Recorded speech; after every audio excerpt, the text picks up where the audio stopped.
ನಮಸ್ಕಾರ. ಮುಖ್ಯಾಂಶಗಳು. ಬಾಂಗ್ಲಾದೇಶ ರಾಷ್ಟ್ರೀಯ ದಿನಾಚರಣೆಯಲ್ಲಿ ಪ್ರಧಾನಿ ನರೇಂದ್ರ ಮೋದಿ ಭಾಗಿ. ಉಭಯ ದೇಶಗಳ ನಡುವಿನ ರಾಜತಾಂತ್ರಿಕ ಬಾಂಧವ್ಯಕ್ಕೆ 50 ವರ್ಷ.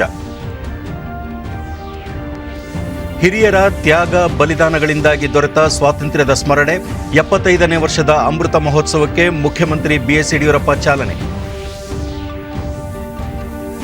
ಮುಂಬೈನ ಖಾಸಗಿ ಆಸ್ಪತ್ರೆಯಲ್ಲಿ ಬೆಂಕಿ ಅನಾಹುತ, 10 ಮಂದಿ ಸಾವು. ಪ್ರಧಾನಿ ನರೇಂದ್ರ ಮೋದಿ ಸಂತಾಪ. ಹಾಗೂ ಪಶ್ಚಿಮ ಬಂಗಾಳ, ಅಸ್ಸಾಂ ರಾಜ್ಯಗಳಲ್ಲಿ ನಾಳೆ ಮೊದಲ ಹಂತದ ಮತದಾನ. ಚುನಾವಣಾ ಆಯೋಗದಿಂದ ವ್ಯಾಪಕ ಬಂದೋಬಸ್ತ್. ವಾರ್ತೆಗಳ ವಿವರ. 2 ದಿನಗಳ ಬಾಂಗ್ಲಾದೇಶ ಪ್ರವಾಸದಲ್ಲಿರುವ ಪ್ರಧಾನಿ ನರೇಂದ್ರ ಮೋದಿ ಇಂದು ಬಾಂಗ್ಲಾದೇಶ ರಾಷ್ಟ್ರೀಯ ದಿನ ಕಾರ್ಯಕ್ರಮದಲ್ಲಿ ಪಾಲ್ಗೊಂಡರು. ಬಾಂಗ್ಲಾದೇಶ ಅಧ್ಯಕ್ಷ ಅಬ್ದುಲ್ ಹಮೀದ್, ಪ್ರಧಾನಿ ಶೇಖ್ ಹಸೀನಾ ಕಾರ್ಯಕ್ರಮದಲ್ಲಿ ಉಪಸ್ಥಿತರಿದ್ದರು. और उसका समारोह जहां और प्रधानमंत्री शेख हसीना मुक्ति की उस आकांक्षा के साथ खड़ा रहा में उन सभी का योगदान है। माननीय प्रधानमंत्री बंगबंधु कन्या शेख हसीना एवं उपस्थित आছেন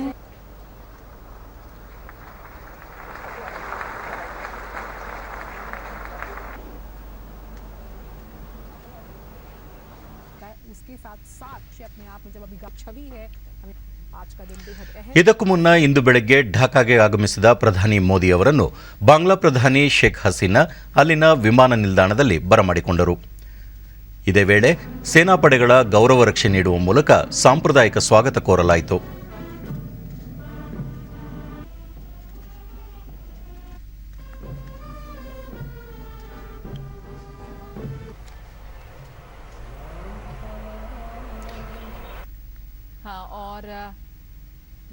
ಪ್ರವಾಸದ ಮೊದಲ ದಿನವಾದ ಇಂದು ರಾಷ್ಟ್ರೀಯ ಹುತಾತ್ಮರ ಸ್ಮಾರಕಕ್ಕೆ ಭೇಟಿ ನೀಡಿದ ಪ್ರಧಾನಿ ಮೋದಿಯವರು ಹುತಾತ್ಮ ಯೋಧರಿಗೆ ಗೌರವ ನಮನ ಸಲ್ಲಿಸಿದರು. ಸಂದರ್ಶಕರ ಪುಸ್ತಕದಲ್ಲಿ ತಮ್ಮ ಅನಿಸಿಕೆಯನ್ನು ದಾಖಲಿಸಿ ಸ್ಮಾರಕ ಭೇಟಿಯ ನೆನಪಿಗಾಗಿ ಸಸಿಯೊಂದನ್ನು ನೆಟ್ಟರು.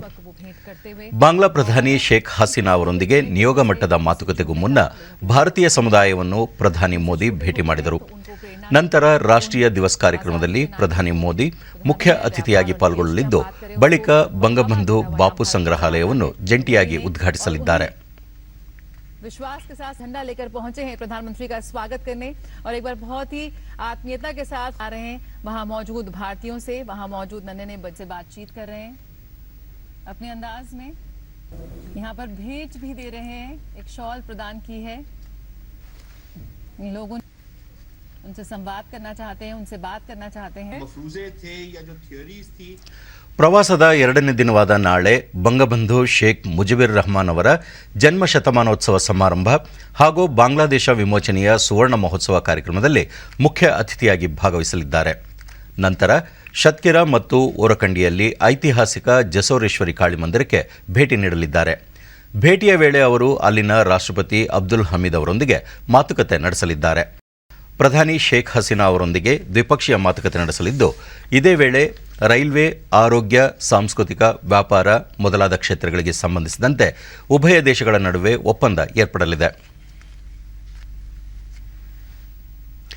ಈ ಮಧ್ಯೆ ಪ್ರಧಾನಿ ನರೇಂದ್ರ ಮೋದಿ ಬಾಂಗ್ಲಾದೇಶ ಭೇಟಿಯ ಕುರಿತು ಟ್ವೀಟ್ ಸಂದೇಶ ರವಾನಿಸಿದ್ದು, ಭಾರತದ ನೆರೆಯ ದೇಶಗಳಲ್ಲಿ ಬಾಂಗ್ಲಾದೇಶವು ಪ್ರಮುಖವಾಗಿದ್ದು, ಪರಸ್ಪರ ಬಾಂಧವ್ಯ ಮತ್ತಷ್ಟು ಬಲಪಡಿಸಲು ಉಭಯ ದೇಶಗಳು ಬದ್ಧ ಎಂದಿದ್ದಾರೆ. ಭೇಟಿಯ ವೇಳೆ ಬಂಗಬಂಧು ಶೇಖ್ ಮುಜಿಬುರ್ ರೆಹಮಾನ್ ಅವರ ಜೀವನ ಹಾಗೂ ಚಿಂತನೆಗಳ ಅವಲೋಕನಕ್ಕೆ ಅವಕಾಶವಾಗಲಿದ್ದು, ಬಾಂಗ್ಲಾದೇಶ ವಿಮೋಚನೆಯ ಸುವರ್ಣ ಮಹೋತ್ಸವ ಕಾರ್ಯಕ್ರಮದಲ್ಲಿ ಭಾಗಿಯಾಗಲಿದ್ದೇನೆ ಎಂದು ತಿಳಿಸಿದ್ದಾರೆ. ಭಾರತ ಬಾಂಗ್ಲಾದೇಶದೊಂದಿಗೆ ವಿಶಿಷ್ಟ ಬಾಂಧವ್ಯ ಹೊಂದಿರುವ ಹಿನ್ನೆಲೆಯಲ್ಲಿ ಈ ಭೇಟಿ ಮಹತ್ವ ಪಡೆದುಕೊಂಡಿದೆ. ಕೋವಿಡ್-19 ಬಳಿಕ ಪ್ರಧಾನಿ ನರೇಂದ್ರ ಮೋದಿಯವರ ಮೊದಲ ವಿದೇಶ ಪ್ರವಾಸ ಇದಾಗಿದೆ. ದೇಶದ 75ನೇ ಸ್ವಾತಂತ್ರ್ಯೋತ್ಸವದ ಅಂಗವಾಗಿ ಅಮೃತ ಮಹೋತ್ಸವವನ್ನು ಎಲ್ಲೆಡೆ ಹಬ್ಬದಂತೆ ಆಚರಿಸಲಾಗುತ್ತಿದೆ. ಗುಜರಾತಿನ ಸಬರಮತಿಯಲ್ಲಿ ಇದೇ 12ರಂದು ಪ್ರಧಾನಿ ನರೇಂದ್ರ ಮೋದಿಯವರು ದಂಡಿಯಾತ್ರೆಗೆ ಹಸಿರು ನಿಶಾನೆ ತೋರುವ ಮೂಲಕ ಉತ್ಸವಕ್ಕೆ ಚಾಲನೆ ನೀಡಿದ್ದಾರೆ. ರಾಜ್ಯದಲ್ಲಿಯೂ ಅಮೃತ ಮಹೋತ್ಸವಕ್ಕಾಗಿ ಚಿಕ್ಕಬಳ್ಳಾಪುರ ಜಿಲ್ಲೆಯ ವಿದುರಾಶ್ವತ್ಥ, ಮಂಡ್ಯ ಜಿಲ್ಲೆಯ ಶಿವಪುರ ಹಾಗೂ ಬೆಳಗಾವಿಯ ಕಿತ್ತೂರು ಆಯ್ಕೆಯಾಗಿವೆ. ಮುಖ್ಯಮಂತ್ರಿ ಬಿಎಸ್ ಯಡಿಯೂರಪ್ಪ ತಮ್ಮ ಟ್ವೀಟ್ ಸಂದೇಶದಲ್ಲಿ ಶಿವಪುರದ ಸ್ವಾತಂತ್ರ್ಯ ಹೋರಾಟವನ್ನು ಸ್ಮರಿಸಿದ್ದಾರೆ. ಸ್ವಾತಂತ್ರ್ಯ ನಮಗೆ ಸುಲಭವಾಗಿ ದೊರಕಿಲ್ಲ. ಅದಕ್ಕಾಗಿ ಅದೆಷ್ಟೋ ಹಿರಿಯರು ಹೋರಾಟ ನಡೆಸಿದ್ದಾರೆ, ಪ್ರಾಣವನ್ನೇ ಅರ್ಪಿಸಿದ್ದಾರೆ. ಅವರೆಲ್ಲರ ತಪಸ್ಸು ಹೋರಾಟಗಳ ಫಲವಾಗಿ ಸ್ವತಂತ್ರಗೊಂಡ ಭಾರತ 75ನೇ ವರ್ಷಕ್ಕೆ ಕಾಲಿಡುತ್ತಿದೆ. ಅವರೆಲ್ಲರ ಸ್ಮರಣೆಗಳೊಂದಿಗೆ ನಮ್ಮ ಕೃತಜ್ಞತೆಗಳನ್ನು ಸಲ್ಲಿಸೋಣ ಎಂದು ಹೇಳಿದ್ದಾರೆ.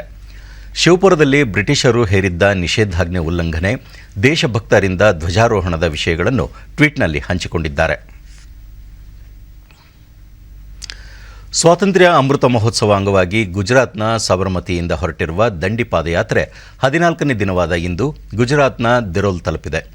1930ರ ಮಾರ್ಚ್ನಲ್ಲಿ ಮಹಾತ್ಮ ಗಾಂಧೀಜಿಯವರು ದಂಡಿ ಯಾತ್ರೆಯಲ್ಲಿ ಸಾಗುವಾಗ ಇದೇ ಹಳ್ಳಿಯಲ್ಲಿ ನೆಲೆಸಿದ್ದರು.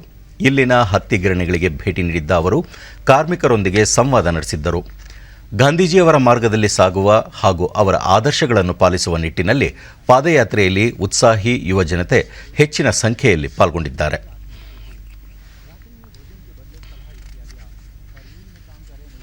दांडी मार्च का गांधी जी के बताए पथ और दांडी मार्च में शामिल हर पदयात्री के दिल में उमंग है. जोश 62 साल की उम्र गुजार चुके अहमदाबाद निवासी पीयूष रामचंद्र शाह के दिल में भी है. उन्होंने साबरमती से दिरोल तक दौड़ते हुए दांडी यात्रा पूरी की है. अलग अलग मजहब, जाति और जगह के लोग पद यात्रा में हैं. मानो लघु भारत बना हुआ है और बाकी देश इस यात्रा में शरीक होकर साथ चल रहा है. नई पीढ़ी भारत और गांधी जी की विरासत की सीख. ಭದ್ರಾ ಮೇಲ್ದಂಡೆ ಯೋಜನೆಗೆ ಕೇಂದ್ರ ಜಲಶಕ್ತಿ ಸಚಿವಾಲಯದ ಅನುಮೋದನೆ ದೊರೆತಿದ್ದು, ಈ ಕುರಿತು ಮುಖ್ಯಮಂತ್ರಿ ಬಿಎಸ್ ಯಡಿಯೂರಪ್ಪ ಟ್ವೀಟ್ ಮೂಲಕ ಹರ್ಷ ವ್ಯಕ್ತಪಡಿಸಿದ್ದಾರೆ. 16,125 ಕೋಟಿ ರೂಪಾಯಿಗಳ ಯೋಜನೆ ಇದಾಗಿದ್ದು, ಈ ಯೋಜನೆಯಿಂದ ದಾವಣಗೆರೆ, ಚಿತ್ರದುರ್ಗ, ತುಮಕೂರು, ಚಿಕ್ಕಮಗಳೂರು ಜಿಲ್ಲೆಗಳಿಗೆ ಅನುಕೂಲವಾಗಲಿದೆ. ತಮ್ಮ ಮನವಿಗೆ ಸ್ಪಂದಿಸಿ ಯೋಜನೆಗೆ ಅನುಮೋದನೆ ದೊರಕಿಸಿಕೊಟ್ಟ ಕೇಂದ್ರ ಜಲಶಕ್ತಿ ಸಚಿವ ಗಜೇಂದ್ರ ಸಿಂಗ್ ಶೇಖಾವತ್ ಅವರಿಗೆ ಮುಖ್ಯಮಂತ್ರಿಗಳು ನಾಡಿನ ಜನತೆಯ ಪರವಾಗಿ ಅಭಿನಂದನೆ ಸಲ್ಲಿಸಿದ್ದಾರೆ. ರಾಷ್ಟ್ರೀಯ ಸ್ಥಾನಮಾನ ಪಡೆದ ರಾಜ್ಯದ ಮೊದಲ ಯೋಜನೆ ಇದಾಗಿದ್ದು, ಪ್ರಥಮ ಹಂತದಲ್ಲಿ ತುಂಗಾ ನದಿಯಿಂದ ಭದ್ರಾ ನದಿಗೆ ಹಾಗೂ ಎರಡನೇ ಹಂತದಲ್ಲಿ ಭದ್ರಾ ಜಲಾಶಯದಿಂದ ತುಂಗಭದ್ರಾ ಅಚ್ಚುಕಟ್ಟು ಪ್ರದೇಶಕ್ಕೆ ಕಾಲುವೆ ಮೂಲಕ ನೀರು ಹರಿಯಲಿದೆ. ಭದ್ರಾ ಜಲಾಶಯದಿಂದ ಬಯಲು ಸೀಮೆಗೆ ನೀರಾವರಿ ಸೌಲಭ್ಯ ಕಲ್ಪಿಸುವ ಉದ್ದೇಶವನ್ನು ಯೋಜನೆ ಹೊಂದಿದೆ. ಮುಂಬೈನ ಬಂಡ ಪ್ರದೇಶದ ಖಾಸಗಿ ಕೋವಿಡ್ ಆಸ್ಪತ್ರೆಯಲ್ಲಿ ಕಳೆದ ಮಧ್ಯರಾತ್ರಿ ಸಂಭವಿಸಿದ ಭಾರೀ ಬೆಂಕಿ ಅನಾಹುತದಲ್ಲಿ 10 ಮಂದಿ ಸಾವನ್ನಪ್ಪಿದ್ದಾರೆ. ಮಾಲ್ವೊಂದರ 3ನೇ ಮಹಡಿಯಲ್ಲಿ ಕೋವಿಡ್ ಚಿಕಿತ್ಸೆಗೆ ಮೀಸಲಾದ ಖಾಸಗಿ ಆಸ್ಪತ್ರೆಯಲ್ಲಿ ಕಳೆದ ರಾತ್ರಿ 12:30ಕ್ಕೆ ಬೆಂಕಿ ಅನಾಹುತ ಸಂಭವಿಸಿದೆ. ಮಾಹಿತಿ ಪಡೆದ ತಕ್ಷಣವೇ ಅಗ್ನಿಶಾಮಕ ವಾಹನಗಳು ಸ್ಥಳಕ್ಕೆ ಧಾವಿಸಿ ಬೆಂಕಿ ನಂದಿಸಿವೆ. ಆಸ್ಪತ್ರೆಯಿಂದ 70ಕ್ಕೂ ಹೆಚ್ಚು ರೋಗಿಗಳನ್ನು ಸ್ಥಳಾಂತರಿಸಲಾಗಿದೆ. मेयर किशोरी पेडनेकर भी घटनास्थल पर पहुंची.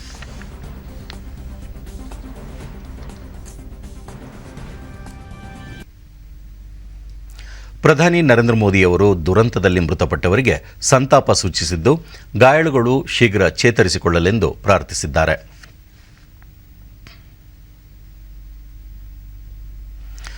ಅನಾರೋಗ್ಯದ ಹಿನ್ನೆಲೆಯಲ್ಲಿ ರಾಷ್ಟ್ರಪತಿ ರಾಮನಾಥ್ ಕೋವಿಂದ್ ಇಂದು ದೆಹಲಿಯ ಸೇನಾ ಆಸ್ಪತ್ರೆಗೆ ದಾಖಲಾಗಿದ್ದಾರೆ. ವೈದ್ಯಕೀಯ ಪರೀಕ್ಷೆಗಳ ನಂತರ ಅವರ ಆರೋಗ್ಯ ಸ್ಥಿರವಾಗಿದೆ ಎಂದು ವೈದ್ಯರು ತಿಳಿಸಿದ್ದಾರೆ.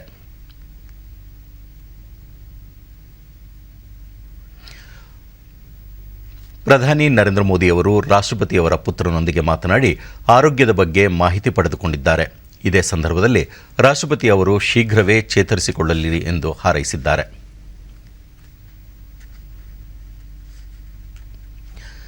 ನಾಲ್ಕು ರಾಜ್ಯ, ಒಂದು ಕೇಂದ್ರಾಡಳಿತ ಪ್ರದೇಶದಲ್ಲಿ ವಿಧಾನಸಭಾ ಚುನಾವಣೆಯ ಪ್ರಚಾರ ಬಿರುಸುಗೊಂಡಿದೆ. ಮತದಾರರನ್ನು ಸೆಳೆಯಲು ಎಲ್ಲ ರಾಜಕೀಯ ಪಕ್ಷಗಳು ರಣತಂತ್ರ ರೂಪಿಸುತ್ತಿವೆ.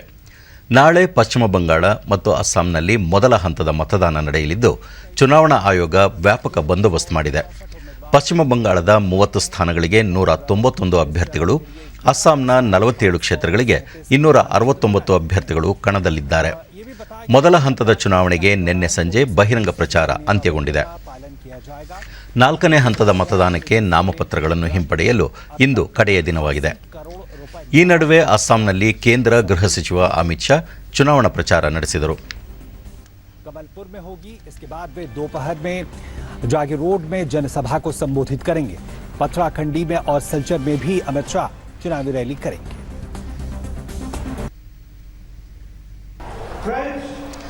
ಕೇರಳ, ತಮಿಳುನಾಡು, ಪುದುಚೇರಿಯಲ್ಲೂ ಚುನಾವಣಾ ಪ್ರಚಾರ ಬಿರುಸುಗೊಂಡಿದೆ. ಬಿಜೆಪಿ ರಾಷ್ಟ್ರೀಯ ಅಧ್ಯಕ್ಷ ಜೆಪಿ ನಡ್ಡಾ ತೂತುಕುಡಿಯಲ್ಲಿ ಆಯೋಜಿಸಿದ್ದ ಚುನಾವಣಾ ಪ್ರಚಾರ ಸಭೆಯಲ್ಲಿ ಪಾಲ್ಗೊಂಡು ತಮಿಳುನಾಡಿನ ಸರ್ವಾಂಗೀಣ ಅಭಿವೃದ್ಧಿಗೆ ಜನರು ಈ ಬಾರಿಯೂ ಎನ್ಡಿಎ ಪರ ಮತ ಚಲಾಯಿಸಬೇಕು, ಕೇಂದ್ರದಲ್ಲಿ ಎನ್ಡಿಎ ಸರ್ಕಾರ ಇರುವುದರಿಂದ ರಾಜ್ಯದಲ್ಲಿ ಪ್ರಗತಿಗೆ ಪೂರಕವಾಗಲಿದೆ ಎಂದರು.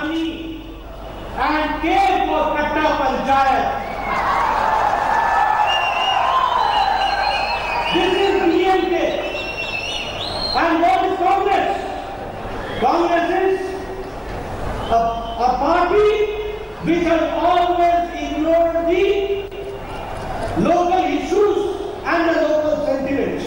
किया यहाँ 6 अप्रैल ಪುದುಚೇರಿಯಲ್ಲಿ ಬಿಜೆಪಿ ನಾಯಕಿ ಹಾಗೂ ಕೇಂದ್ರ ಸಚಿವೆ ನಿರ್ಮಲಾ ಸೀತಾರಾಮನ್ ಪಕ್ಷದ ಚುನಾವಣಾ ಪ್ರಣಾಳಿಕೆ ಬಿಡುಗಡೆ ಮಾಡಿದರು. बीजेपी ने 50,000 लोगों से उनकी राय मांगी थी, जिस पर विचार विमर्श ಕೇಂದ್ರಾಡಳಿತ ಪ್ರದೇಶದಲ್ಲಿ ಎನ್ಡಿಎ ಅಧಿಕಾರಕ್ಕೆ ಬಂದರೆ ಶೀಘ್ರವೇ ಸ್ಥಳೀಯ ಸಂಸ್ಥೆಗಳ ಚುನಾವಣೆ, ಹೆಣ್ಣು ಮಕ್ಕಳಿಗೆ ಸ್ನಾತಕೋತ್ತರ ಪದವಿವರೆಗೆ ಉಚಿತ ಶಿಕ್ಷಣ, ರೈತರಿಗೆ ವಾರ್ಷಿಕ 2,000, ಮೀನುಗಾರರಿಗೆ 6,000 ರೂಪಾಯಿ ಆರ್ಥಿಕ ನೆರವು ಮುಂತಾದ ಭರವಸೆಗಳನ್ನು ಪ್ರಣಾಳಿಕೆ ಹೊಂದಿದೆ.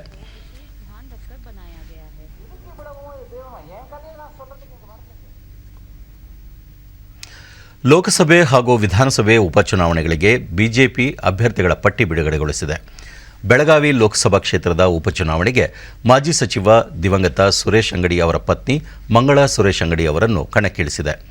ಆಂಧ್ರಪ್ರದೇಶದ ತಿರುಪತಿ ಲೋಕಸಭಾ ಕ್ಷೇತ್ರಕ್ಕೆ ಕೆ ರತ್ನಪ್ರಭಾ, ಜಾರ್ಖಂಡ್ನ ವಿಧಾನಸಭಾ ಕ್ಷೇತ್ರಕ್ಕೆ ಗಂಗಾ ನಾರಾಯಣ್ ಸಿಂಗ್, ಒಡಿಶಾದ ಪಿಪಿಲಿ ಕ್ಷೇತ್ರಕ್ಕೆ ಅಶ್ರಿತ್ ಪಟ್ನಾಯಕ್, ಮಧ್ಯಪ್ರದೇಶದ ದಮೋಹ್ ಕ್ಷೇತ್ರಕ್ಕೆ ರಾಹುಲ್ ಸಿಂಗ್, ರಾಜಸ್ಥಾನದ ರಾಜ್ಮಂದ್ ಕ್ಷೇತ್ರಕ್ಕೆ ದೀಪ್ತಿ ಮಹೇಶ್ವರಿ ಅವರನ್ನು ಅಭ್ಯರ್ಥಿಗಳನ್ನಾಗಿ ಆಯ್ಕೆ ಮಾಡಲಾಗಿದೆ.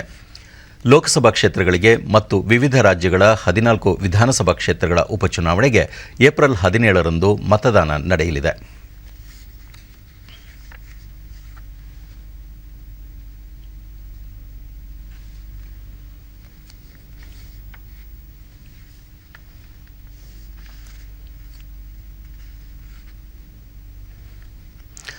ಸುಮಾರು 3,700 ಕೋಟಿ ರೂಪಾಯಿ ಮೊತ್ತದ ಬ್ಯಾಂಕ್ ವಂಚನೆಯ 30 ಪ್ರಕರಣಗಳಿಗೆ ಸಂಬಂಧಿಸಿ ಸಿಬಿಐ ಬೆಂಗಳೂರು, ಬಳ್ಳಾರಿ ಸೇರಿದಂತೆ ದೇಶಾದ್ಯಂತ 100ಕ್ಕೂ ಹೆಚ್ಚು ಕಡೆ ದಾಳಿ ನಡೆಸಿದೆ.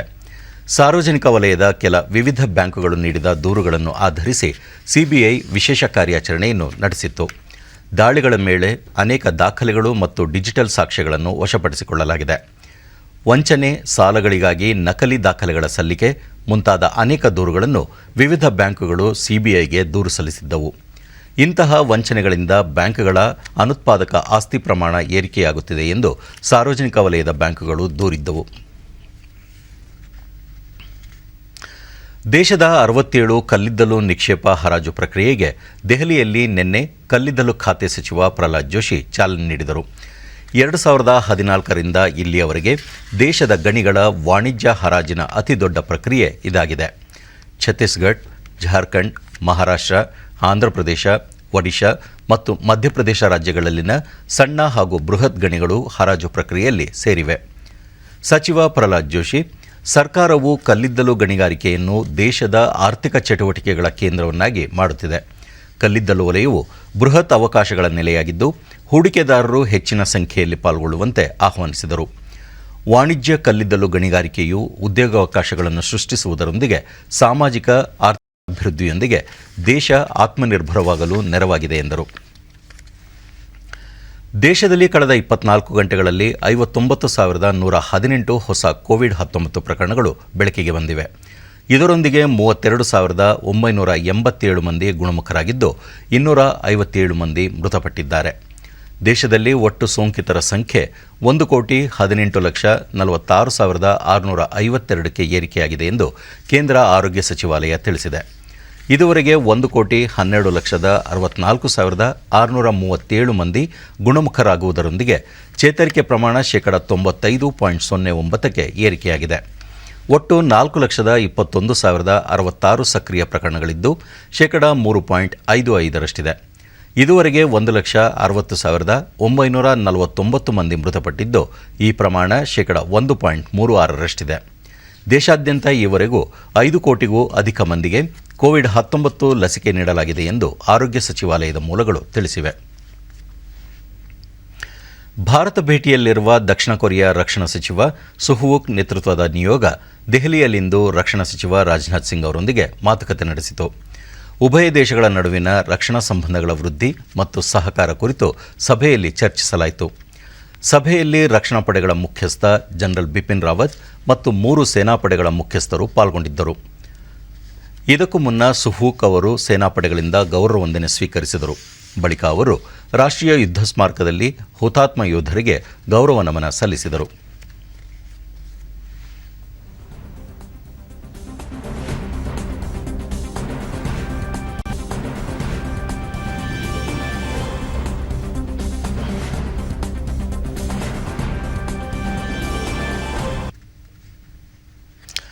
ಹಾಸನ ಜಿಲ್ಲೆ ಸಕಲೇಶಪುರ ತಾಲೂಕಿನ ಹಾಲೇಬೇಲೂರು ಗ್ರಾಮದ ಹೇಮಾವತಿ ನದಿಯಲ್ಲಿ ಮರಳು ಗಣಿಗಾರಿಕೆ ವೇಳೆ ಪುರಾತನ ಕಾಲದ ಚೆನ್ನಕೇಶವ ವಿಗ್ರಹ ಪತ್ತೆಯಾಗಿದೆ. ವಿಗ್ರಹವು ಬೇಲೂರು ಚೆನ್ನಕೇಶವ ಮೂರ್ತಿಯನ್ನು ಹೋಲುತ್ತಿದೆ. ಸಕಲೇಶಪುರ ತಹಸೀಲ್ದಾರ್ ಜಯಣ್ಣ ಸ್ಥಳಕ್ಕೆ ಭೇಟಿ ನೀಡಿ ಪರಿಶೀಲನೆ ನಡೆಸಿ ಮಾಹಿತಿ ಪಡೆದಿದ್ದಾರೆ.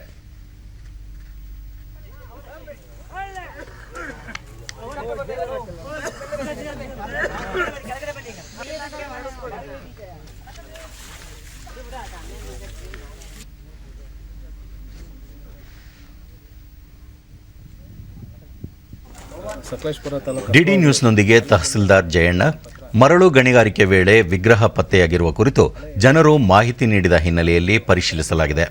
ಈ ವಿಷಯವನ್ನು ಮೇಲಾಧಿಕಾರಿಗಳ ಗಮನಕ್ಕೆ ತಂದು ಅವರ ಸೂಚನೆಯಂತೆ ಮುಂದಿನ ಕ್ರಮ ಕೈಗೊಳ್ಳಲಾಗುವುದು ಎಂದರು. ಇಲ್ಲಿ ಜನರೆಲ್ಲ ಅದನ್ನು ಅಲ್ಲಿಂದ ತಂದು ದೇವಸ್ಥಾನದ ಹತ್ರ ಇಟ್ಟಿದ್ದಾರೆ. ಇದನ್ನು ಮೇಲಾಧಿಕಾರಿಗಳ ಗಮನಕ್ಕೆ ತರ್ತೀನಿ. ಮೇಲಾಧಿಕಾರಿಗಳು ಯಾವ ರೀತಿ ನಿರ್ದೇಶನ ತರ್ತಾರೆ ಅದರಂತೆ ಮುಂದೆ ಕ್ರಮ ವಹಿಸ್ತೀವಿ. ಈ ಒಂದು ವಿಸ್ಮಯ ಎಂಬಂತೆ ನಮಗೆ ಗ್ರಾಮಸ್ಥ ಕುಮಾರ್, ಹಾಲೇಬೇಲೂರಿಗೆ ಹೊಯ್ಸಳ ಕಾಲದಿಂದಲೂ ಇತಿಹಾಸವಿದೆ. ದೇವಾಲಯ ಜೀರ್ಣೋದ್ಧಾರ ವೇಳೆ ವಿಗ್ರಹ ದೊರೆತಿರುವುದರಿಂದ ಅದನ್ನು ಗ್ರಾಮದಲ್ಲಿಯೇ ಪ್ರತಿಷ್ಠಾಪಿಸಬೇಕೆಂದು ಜನರ ಒತ್ತಾಯವಾಗಿದೆ ಎಂದರು. ಇವತ್ತು ನಾವು ಅದನ್ನ ಈ ದೇವಸ್ಥಾನದಲ್ಲಿ ತಂದು ಇಟ್ಟಿದ್ದೀವಿ. ಇದೇ ವಿಗ್ರಹನ ನಮಗೆ ಮೂಲ ವಿಗ್ರಹವಾಗಿ ನಾವು ಪ್ರತಿಷ್ಠಾಪನೆ ಮಾಡಬೇಕು ಅಂತ ಗ್ರಾಮಸ್ಥರು ತೀರ್ಮಾನ ಮಾಡಿದ್ದೀವಿ. ಇದಕ್ಕೆ ನಮಗೆ ಜಿಲ್ಲಾಡಳಿತ ಮತ್ತು ತಾಲೂಕಾಡಳಿತ ಅವಕಾಶ ಮಾಡಿಕೊಡ್ಬೇಕು. ಇದನ್ನ ಅನ್ವೇಷಣೆ ಮತ್ತು ಅದರದ್ದು ಇತಿಹಾಸ ತಿಳ್ಕೊಬೇಕು ಅಂತದ್ದವರು ಇಲ್ಲೇ ಬಂದು ಅದನ್ನ ಇತಿಹಾಸ ತಜ್ಞರು ಬಂದು ಬೇಕಾದ್ರೆ ಇಲ್ಲಿ ನೋಡ್ಬೋದು, ಮಾಡ್ಬೋದು, ಇದನ್ನ ಇತಿಹಾಸ ತಿಳ್ಕೊಬೋದು. ರಾಜ್ಯದ 3 IAS ಅಧಿಕಾರಿಗಳನ್ನು ಸರ್ಕಾರ ಇಂದು ವರ್ಗಾವಣೆ ಮಾಡಿ ಆದೇಶ ಹೊರಡಿಸಿದೆ. ಸಮಾಜ ಕಲ್ಯಾಣ ಇಲಾಖೆಯ ಆಯುಕ್ತರಾಗಿದ್ದ ಡಾಕ್ಟರ್ ರವಿಕುಮಾರ್ ಸುರಪುರ ಅವರಿಗೆ ಹಾಲಿ ಜವಾಬ್ದಾರಿಯ ಜೊತೆಗೆ ಮಹಿಳಾ ಮತ್ತು ಮಕ್ಕಳ ಕಲ್ಯಾಣ ಇಲಾಖೆಯ ಕಾರ್ಯದರ್ಶಿ ಹುದ್ದೆಯ ಜವಾಬ್ದಾರಿಯನ್ನು ವಹಿಸಲಾಗಿದೆ. ಮಹಿಳಾ ಮತ್ತು ಮಕ್ಕಳ ಕಲ್ಯಾಣ ಇಲಾಖೆಯ ನಿರ್ದೇಶಕರಾಗಿದ್ದ RF ಪೆದ್ದಯ್ಯ ಅವರನ್ನು ರೇಷ್ಮೆ ಅಭಿವೃದ್ಧಿ ಇಲಾಖೆಯ ಆಯುಕ್ತರನ್ನಾಗಿ ನಿಯೋಜನೆ ಮಾಡಲಾಗಿದೆ. KIADB ವಿಶೇಷ ಉಪ ಆಯುಕ್ತರಾಗಿದ್ದ ಡಾಕ್ಟರ್ ಅನುರಾಧ ಅವರನ್ನು ಮಹಿಳಾ ಮತ್ತು ಮಕ್ಕಳ ಕಲ್ಯಾಣ ಇಲಾಖೆಯ ನಿರ್ದೇಶಕರ ಹುದ್ದೆಗೆ ವರ್ಗಾವಣೆ ಮಾಡಲಾಗಿದೆ. ಮುಜರಾಯಿ ಸಚಿವ ಕೋಟಾ ಶ್ರೀನಿವಾಸ ಪೂಜಾರಿ ಅವರು ಇಂದು ಮೈಸೂರಿನ ಚಾಮುಂಡಿ ಬೆಟ್ಟಕ್ಕೆ ಭೇಟಿ ನೀಡಿದರು. ನಂತರ ಸುದ್ದಿಗಾರರೊಂದಿಗೆ ಅವರು ರಾಜ್ಯದಲ್ಲಿರುವ ಮುಜರಾಯಿ ಇಲಾಖೆಯ ಎಲ್ಲ ನೌಕರರಿಗೂ 6ನೇ ವೇತನ ನೀಡಲು ಸರ್ಕಾರ ಮುಂದಾಗಿದೆ ಎಂದು ತಿಳಿಸಿದರು. 6ನೇ ವೇತನಕ್ಕಾಗಿ ನೌಕರರ ಹಾಗೂ ದೇವಸ್ಥಾನದ ಸೂಕ್ತ ದಾಖಲೆ ಪತ್ರಗಳ ಅಗತ್ಯವಿದೆ. ಏಪ್ರಿಲ್ 9ರಂದು ಮುಖ್ಯಮಂತ್ರಿಗಳೊಂದಿಗೆ ಚರ್ಚಿಸಲಾಗುವುದು. ಆರೋಗ್ಯ ವಿಮೆ, ಪಿಂಚಣಿ ಸೇರಿದಂತೆ ಎಲ್ಲ ಸರ್ಕಾರಿ ಸೌಲಭ್ಯಗಳನ್ನು ನೀಡುವ ಬಗ್ಗೆ ಸರ್ಕಾರ ನಿರ್ಧರಿಸಿದೆ ಎಂದರು. ಕೋವಿಡ್-19 ಹಿನ್ನೆಲೆಯಲ್ಲಿ ಮಾರ್ಗಸೂಚಿಗಳ ಅನ್ವಯ ರಾಜ್ಯದಲ್ಲಿ ಜಾತ್ರೆ ಹಾಗೂ ಇತರೆ ಕಾರ್ಯಕ್ರಮಗಳನ್ನು ನಡೆಸಬೇಕಾಗಿದೆ ಎಂದ ಅವರು ಕೋವಿಡ್ ಸಲಹಾ ಸಮಿತಿ ನೀಡುವ ಸಲಹೆಗಳ ಆಧಾರದ ಮೇಲೆ ದೇವಸ್ಥಾನದಲ್ಲಿ ದರ್ಶನಕ್ಕೆ ಅನುವು ಮಾಡಿಕೊಡಲಾಗುವುದು ಎಂದು ತಿಳಿಸಿದರು. ಕೆಲವು ಕಡೆಗಳಲ್ಲಿ ದೇವಸ್ಥಾನದಲ್ಲಿ ಬರುವ ಭಕ್ತರ ಮಹಾಪೌರದಿಂದಾಗಿ ಅದನ್ನು ನಿಯಂತ್ರಣ ಮಾಡಲಿಕ್ಕೆ ಅಧಿಕಾರಿ ಆಗ್ತಾ ಇಲ್ಲ. ಈಗ ಮತ್ತೆ ಆರೋಗ್ಯ ಇಲಾಖೆಯವರು ಒಂದಿಷ್ಟು ಸೂಚನೆಗಳನ್ನು ಕೊಡ್ತಾ ಇದ್ದಾರೆ. ಕೋವಿಡ್ ಗೈಡ್ಲೈನ್ ಇಟ್ಟುಕೊಂಡೇ ಕೆಲಸಗಳನ್ನು ಮಾಡಬೇಕು ಅನ್ನುವಂಥ ಸೂಚನೆಯನ್ನು ಕೊಡಲಾಗಿದೆ. ಎಲ್ಲಾದರೂ ದೇವಸ್ಥಾನದವರು ಏನಾದರೂ ಮಾಡಿದರೆ ಮತ್ತೆ ಸ್ವಲ್ಪ ನಿರ್ಬಂಧಗಳನ್ನು ನಾವೇ ಹಾಕೊಳ್ಬೇಕಾಗ್ತದೆ, ಬೇರೆ ದಾರಿ ಇಲ್ಲ. ಈಗ ಕೋವಿಡ್ ಬರಬಾರ್ದು, ಆದರೆ ನಾವು ಸ್ವೇಚ್ಛಾಚಾರಿಯಾಗಿ ತಿರುಗಬೇಕು ಅಂತ ಹೇಳಿದರೆ ಆಗೋದಿಲ್ಲ. ಅದಕ್ಕೆ ಬೇಕಾದಂಥ ವ್ಯವಸ್ಥೆ ಮಾಡ್ತೇವೆ. ಈಗಾಗಲೇ ನಾವು ಕಳೆದ ವರ್ಷದ ಧಾರ್ಮಿಕ ಪರಿಷತ್ ಸಭೆಯಲ್ಲಿ ಎಲ್ಲೆಲ್ಲಿ 35% ಕಡಿಮೆ ನಮ್ಮ ಒಟ್ಟು ದೇವಸ್ಥಾನದ 35% ಮೀರದಿರುವಷ್ಟು ಸಿಬ್ಬಂದಿಗಳಿಗೆ ವೇತನ ಕೊಡುವಲ್ಲಿ 6ನೇ ವೇತನವನ್ನು ಅಳವಡಿಸಿಕೊಳ್ಳಿಕ್ಕಾದರೆ ಮಾಡಿ ಅಂತೇಳಿ ನಾವು ಸೂಚನೆ ಕೊಡಲಾಗಿದೆ. ಕೆಲವು ದೇವಸ್ಥಾನದಲ್ಲಿ ರಾಜ್ಯದಲ್ಲಿ ಮಾಡಿದ್ದಾರೆ. ಕೆಲವು ದೇವಸ್ಥಾನದಲ್ಲಿ ಕೆಲವು ತಾಂತ್ರಿಕ ಕಾರಣಗಳು ಇದಕ್ಕೆ ಕೆಲವರು ದಾಖಲೆಗಳನ್ನು ಕೊಟ್ಟಿಲ್ಲ, ಕೆಲವರು ಪ್ರತಿ ಸಾರಿ ಮನವಿಗಳನ್ನು ಕೊಡ್ತಾರೆ. ಅಲ್ಲಿ ನಮ್ಮ ಕಡತಗಳಿಗೆ ಬೇಕಾದಂಥ ದಾಖಲೆ ಕೊಟ್ಟಿಲ್ಲ ಅಂತ ಅಧಿಕಾರಿಗಳು ಹೇಳ್ತಾರೆ. ಅದಕ್ಕೋಸ್ಕರ 9ನೇ ತಾರೀಕು ಯಾವ್ಯಾವ ದೇವಸ್ಥಾನಕ್ಕೆ 6ನೇ ವೇತನಕ್ಕೆ ಬೇಡಿಕೆ ಇದೆಯೋ ಆ ಎಲ್ಲ ಕಡತಗಳನ್ನು ಒಂದೊಂದಾಗಿ ಪರಿಶೀಲನೆ ಮಾಡಿ ಯಾವುದೇ ಸಮಸ್ಯೆಗಳು ಬಾರದಂತೆ ಜಾಗ್ರತೆಯಿಂದ ಅದು ನಿಭಾಯಿಸ್ತೇವೆ. ಅದಕ್ಕೋಸ್ಕರ 6ನೇ ವೇತನಕ್ಕೋಸ್ಕರ ಮೀಟಿಂಗ್ ಕರೆದಿದೆ. ಅಗತ್ಯ ವಸ್ತುಗಳ ಬೆಲೆ ಏರಿಕೆ ಖಂಡಿಸಿ ಬೆಂಗಳೂರಿನ ಟೌನ್ ಹಾಲ್ ಎದುರು ರೈತರು ಪ್ರತಿಭಟನೆ ನಡೆಸಿದರು. ಇಂದು ಕೇಂದ್ರದ ಕೃಷಿ ಕಾಯ್ದೆಗಳನ್ನು ವಿರೋಧಿಸಿ ಸಂಯುಕ್ತ ಕಿಸಾನ್ ಮೋರ್ಚಾ ಕರೆ ನೀಡಿದ್ದ ಭಾರತ್ ಬಂದ್ನಲ್ಲಿ ವಿವಿಧ ರೈತ ಮುಖಂಡರು ಪಾಲ್ಗೊಂಡಿದ್ದರು.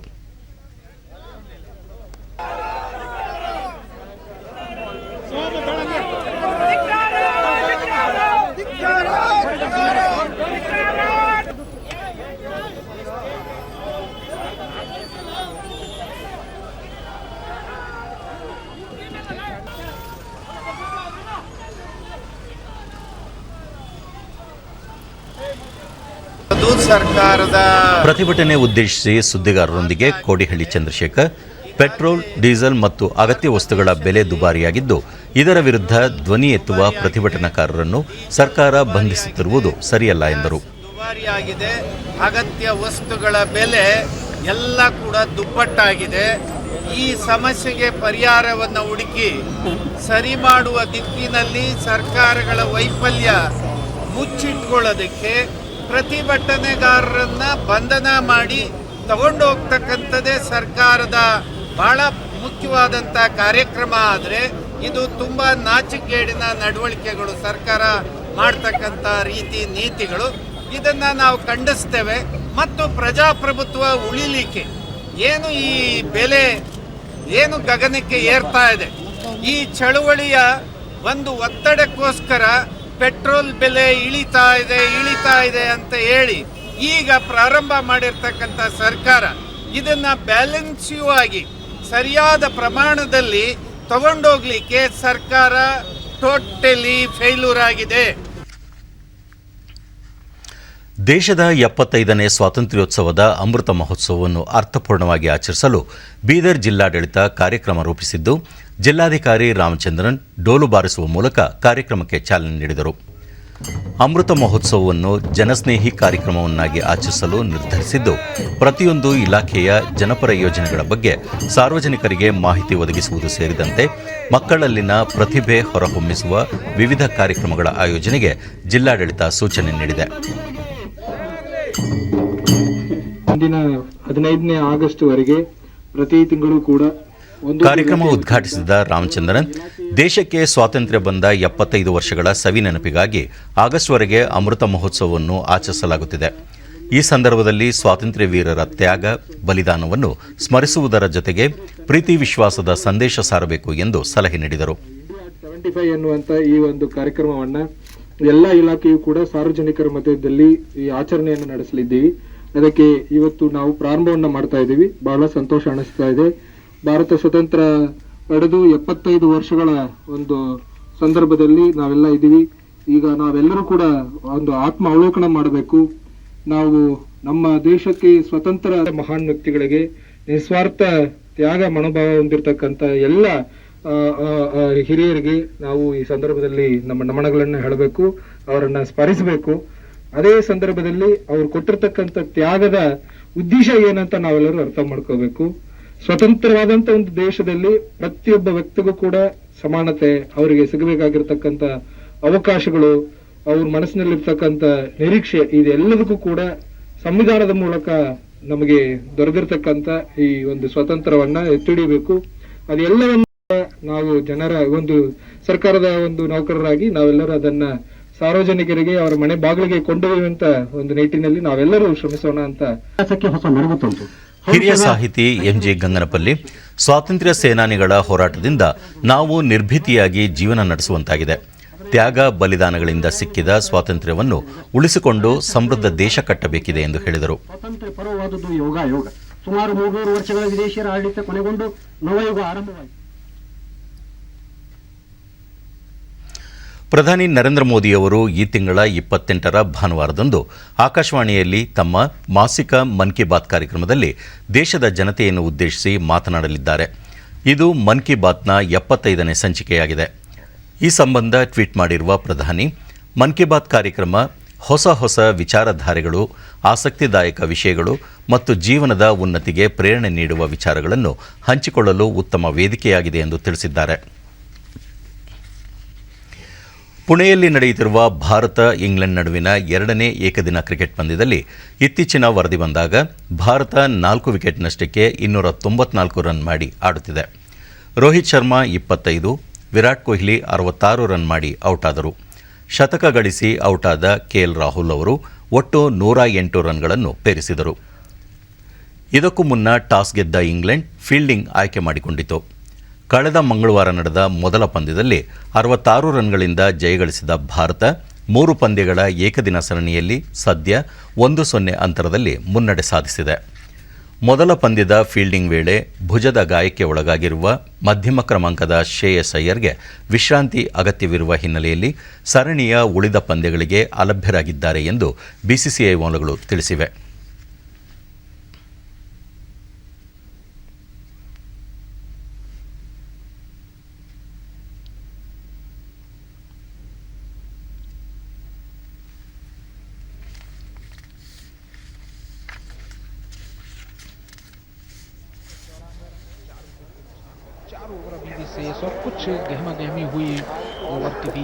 ನಾವೀಗ ಇದೀಗ ನೇರ ಪ್ರಸಾರದತ್ತ. सैम करन ने कुछ कमेंट किया हार्दिक पांड्या पर, हार्दिक पांड्या ने तुरंत जो है भाग कर आए और सैम करन को उसका जवाब दिया. उसके बाद अंपायर ने बीच बचाव किया, फिर बेन स्टोक्स आए, उन्होंने बीच बचाव किया. लेकिन हार्दिक पांड्या मुझे लगता है काफ़ी गुस्से में थे. सैम करन ने क्या कहा होगा पता नहीं है, लेकिन हार्दिक पांड्या काफ़ी उत्तेजित हो गए थे और वहाँ ऋषभ पंत भी उनको थोड़ा शांत करते हुए कि इस उत्तेजना को अपने बल्लेबाजी में दिखाइए, इनसे उलझने का फ़ायदा नहीं है, इससे आपकी एकाग्रता भंग हो सकती है.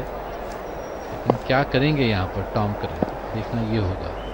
अभी तक का स्पेल सब गेंदबाजों का अच्छा जा रहा था, लेकिन ऋषभ पंत और हार्दिक पांड्या के सामने सब बेकार. और लीजिए एक और छक्का. एक बार फिर संजय एक हाथ से लगाया गया 6 ऋषभ पंत के द्वारा 76 पर पहुंच गए. मात्र 38 गेंदों का सामना किया है, तो काफी तेजी से वो अपने शतक की ओर बढ़ रहे हैं. 200 का स्ट्राइक रेट है, 38 गेंदों में 76 रन. तो जिस तरीके से वो शतक की तरफ बढ़ रहे हैं, इंग्लिश टीम के लिए एक बड़ा स्कोर दिख रहा है मुझे यहाँ से. ಭಾರತ ಮತ್ತು ಇಂಗ್ಲೆಂಡ್ ನಡುವಿನ ಎರಡನೇ ಏಕದಿನ ಕ್ರಿಕೆಟ್ ಪಂದ್ಯ ಪುಣೆಯಲ್ಲಿ ನಡೀತಾ ಇದೆ. ಅದರ ನೇರ ಪ್ರಸಾರದ ವೀಕ್ಷಣೆ ತಮಗಾಗಿ. 40 रन और बनते हैं तो एक बड़ा स्कोर होगा इंग्लिश टीम के लिए. भारतीय गेंदबाज जो के सामने 300 रन भारत ने पूरे कर लिए 4 विकेट के नुकसान पर. इस बार खूबसूरत तरीके से खेल दिया, फील्डर मौजूद, फील्ड भी किया, उन्होंने गेंद को थ्रो किया. लेकिन अब तो ऐसा लग रहा है कि ಭಾರತ 301 ರನ್ ಗಳಿಸಿ 4 ವಿಕೆಟ್ ಅನ್ನು ಕಳೆದುಕೊಂಡಿದೆ. जब मर्जी होती है तब 6 लगाते हैं और जब मर्जी होती है तब सिंगल निकालते हैं. डॉट बॉल नहीं होने दे रहे हैं. भारत ने अपना पहला 135 गेंदों में किया, दूसरा 101 गेंदों में, लेकिन तीसरा मात्र 47 गेंदों में. इसकी तो कल्पना.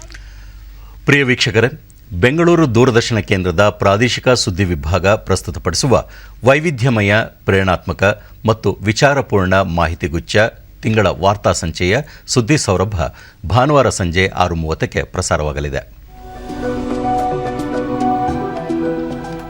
ಬೆಂಗಳೂರು ದೂರದರ್ಶನ ಕೇಂದ್ರದ ಸುದ್ದಿ ವಿಭಾಗ ಪ್ರಸ್ತುತಪಡಿಸುವ ತಿಂಗಳ ವಾರ್ತಾ ಸಂಚೆಯ ಸುದ್ದಿ ಸೌರಭದ ಮಾರ್ಚ್ ಸಂಚಿಕೆ ಇದೇ ಭಾನುವಾರ 28ರಂದು ಸಂಜೆ 6:30 ಈ ಸಂಚಿಕೆಯಲ್ಲಿ ವಿಶೇಷ ಚೇತನರಿಗೆ ಆಶಾಕಿರಣ, ಪುಷ್ಪಪ್ರಿಯ, 6 ಶತಮಾನಗಳ ಬಿದಿರಿ ಕಲೆಯ ಕೈಚಳಕ, ಜೀವಾಮೃತದಿಂದ ಕೃಷಿಗೆ ಜೀವ ಹಾಗೂ ದಾಂಡೇಲಿಯ ಈಕೋ ಪಾರ್ಕ್ನ ಕಾರ್ಟೂನ್ ಪಾತ್ರಗಳು.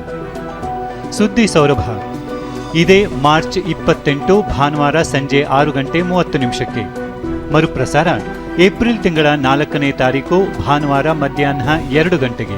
ತಪ್ಪದೇ ವೀಕ್ಷಿಸಿ.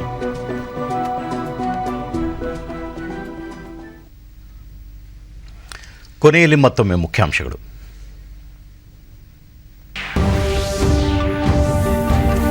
ಬಾಂಗ್ಲಾದೇಶ ರಾಷ್ಟ್ರೀಯ ದಿನಾಚರಣೆಯಲ್ಲಿ ಪ್ರಧಾನಿ ನರೇಂದ್ರ ಮೋದಿ ಭಾಗಿ. ಉಭಯ ದೇಶಗಳ ನಡುವಿನ ರಾಜತಾಂತ್ರಿಕ ಬಾಂಧವ್ಯಕ್ಕೆ 50 ವರ್ಷ. ಹಿರಿಯರ ತ್ಯಾಗ ಬಲಿದಾನಗಳಿಂದಾಗಿ ದೊರೆತ ಸ್ವಾತಂತ್ರ್ಯದ ಸ್ಮರಣೆ. 75ನೇ ವರ್ಷದ ಅಮೃತ ಮಹೋತ್ಸವಕ್ಕೆ ಮುಖ್ಯಮಂತ್ರಿ ಬಿಎಸ್ ಯಡಿಯೂರಪ್ಪ ಚಾಲನೆ. ಮುಂಬೈನ ಖಾಸಗಿ ಆಸ್ಪತ್ರೆಯಲ್ಲಿ ಬೆಂಕಿ ಅನಾಹುತ, 10 ಮಂದಿ ಸಾವು, ಪ್ರಧಾನಿ ನರೇಂದ್ರ ಮೋದಿ ಸಂತಾಪ. ಹಾಗೂ ಪಶ್ಚಿಮ ಬಂಗಾಳ, ಅಸ್ಸಾಂ ರಾಜ್ಯಗಳಲ್ಲಿ ನಾಳೆ ಮೊದಲ ಹಂತದ ಮತದಾನ, ಚುನಾವಣಾ ಆಯೋಗದಿಂದ ವ್ಯಾಪಕ ಬಂದೋಬಸ್ತ್. ನಮ್ಮ ವಾರ್ತಾ ಪ್ರಸಾರವನ್ನು ನೀವು ಡಿಡಿ ಚಂದನ ನ್ಯೂಸ್ ಯೂಟ್ಯೂಬ್ ಚಾನೆಲ್ನಲ್ಲೂ ವೀಕ್ಷಿಸಬಹುದು. ನಮ್ಮ ಮುಂದಿನ ವಾರ್ತಾ ಪ್ರಸಾರ ಸಂಜೆ 7 ಗಂಟೆಗೆ. ನಮಸ್ಕಾರ.